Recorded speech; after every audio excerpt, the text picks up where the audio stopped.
Who gets access to your digital data when you pass away? Texas lawmakers are exploring who can see that information. The state already has at least one law on the books, but is there more you can do? KXAN's Wes Rappaport has more.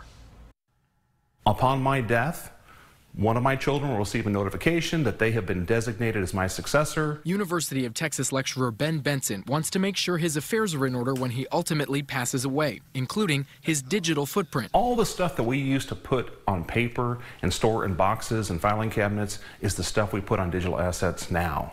And your Google account, your Facebook account, your Microsoft account stores lots of important information that your family will need on your passing. Our lives are getting more digitalized, not less so. Texas lawmakers heard from experts on how to handle digital assets of people after their deaths. Something we're going to have to learn. Last year, lawmakers passed a law that gives trustees the ability to manage digital assets in the same way it would physical accounts. It also gets rid of liability for custodians of electronic accounts who make decisions attempting to honor the wishes of the user's privacy. So much data, and no one really knows what to do with it. Kristen Sussman heads up a social media marketing agency. She says getting more laws on the books will help clearly define some of the gray areas. We don't really know whether it should be federally mandated, whether it should be at the state level, whether it should be pushed forward by Facebook or Google or the companies that own all of this data. You have in your digital assets an opportunity to manage who has access while you're living and when you die, and it's important that you set that matches your wishes.